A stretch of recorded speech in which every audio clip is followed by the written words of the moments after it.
I grew up in Midland, Oilfield Country. Yeah. Pretty small town. Born there too? No, I was born in Denver, Colorado. Okay. And then I was adopted and brought down to Midland. What do you remember about church growing up in Midland?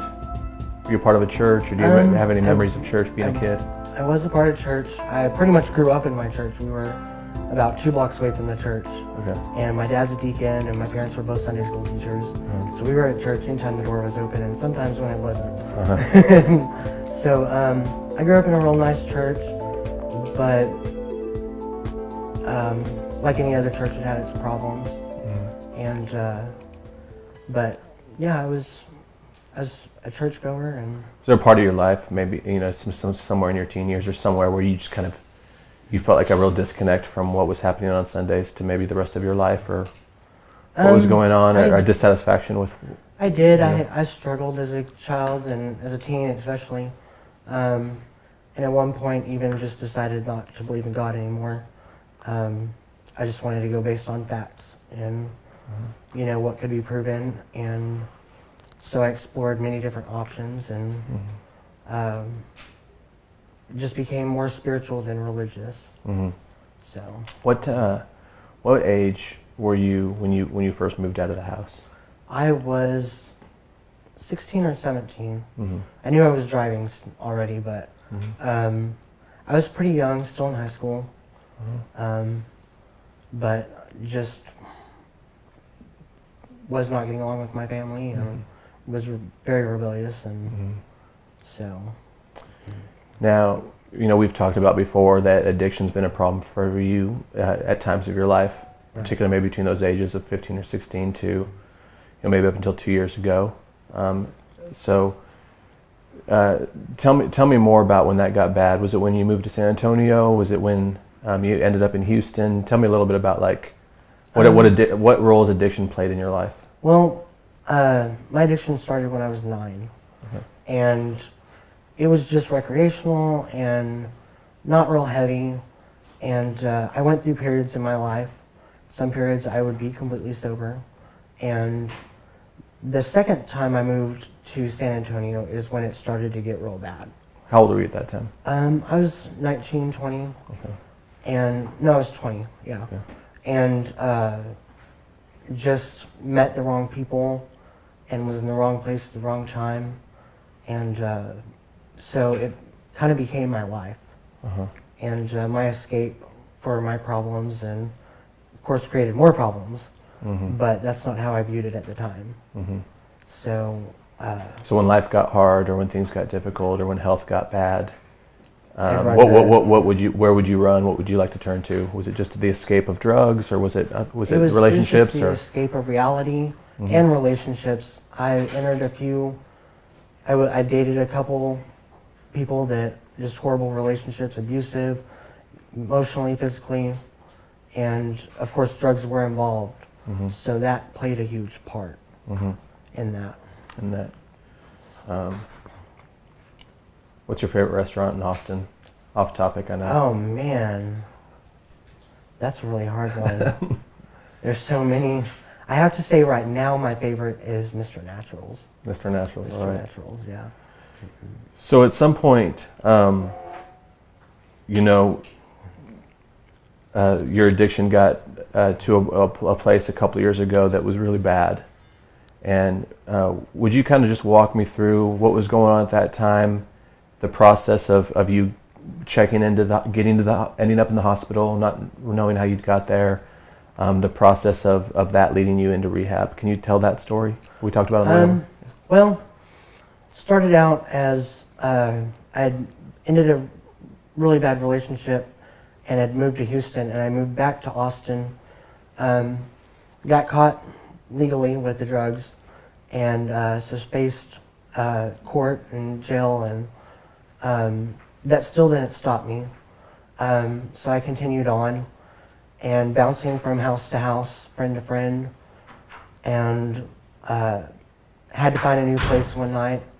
Ended up on my way to another friend's house, running out of gas, started walking, having a asthma attack, panic attack, and a seizure.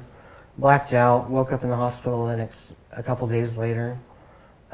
just not knowing what had happened or what was going on, and then got released from the hospital with nowhere to go. So ended up back in the hospital after another panic attack, an asthma attack, and just realized that, and they sent me to a mental hospital to get me on meds or get my mood stabilized. And at that point, I realized I had a problem, and I didn't know what to do. So I decided to go to rehab and try to get my life back together and have a normal life again. Mm-hmm.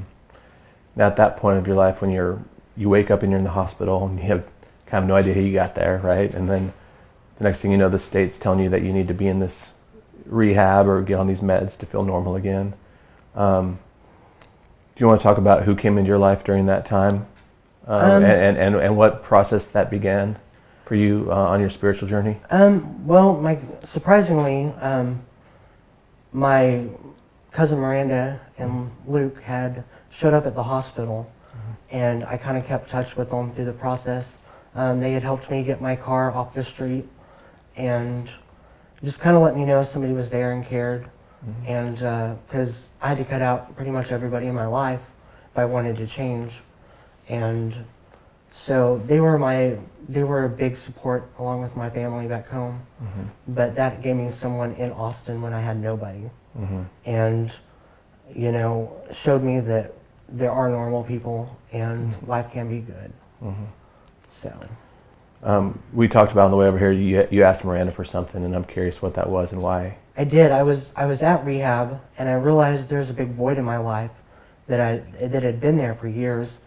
And in rehab, they talk a lot about a higher power, and I didn't know what that could be or anything, because at this point I still didn't believe in God.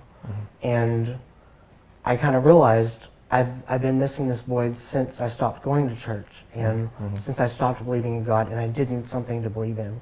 But I was real skeptical still because I couldn't base it on facts. And so Miranda and Jonathan came to visit me at rehab, and I asked her for a Bible. So she brought me one the next week, and I started reading it and realizing, this is what I'm missing. So as you started reading the Bible, and you say that you realized there was something there that you were missing. When, from that point, did you get involved in Austin City Life, and how did that happen? It was after rehab, of course. And Miranda at family gatherings for a few years had been telling us about this new church she had been going to, and everything she kind of mentioned just piqued my interest. And then I knew Jonathan was a pastor, and after talking to him when he visited me, I was kind of interested on seeing what he had to say about something else. And so I knew that Austin City Life was the first church I wanted to visit. And as soon as I walked in the door, I'm very shy, so I stood in the corner, and people came and greeted me and wanted to know who I was, and and it just felt very warm and welcoming. So. And what over that was about 2 years ago. Yeah. What's changed in that time? What's changed in, let's say,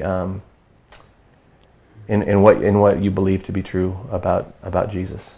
Well, I definitely do believe now, and feel the presence of God in my life. And at first, it was a real struggle just to believe that I could be forgiven of what I've done and be able to move past that. And now I've realized I've received God's grace, and that not only can I be forgiven, but God wants to actually know me and wants to be a part of my life.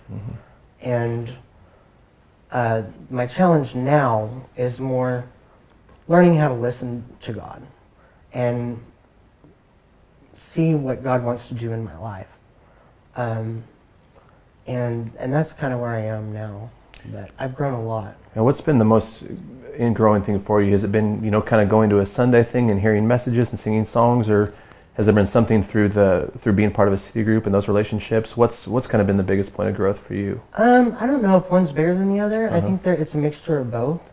Because Sundays are great, and I get a challenging message, and I learn a different perspective, and city group is kind of where I can process that with other people and kind of feel like I'm around family.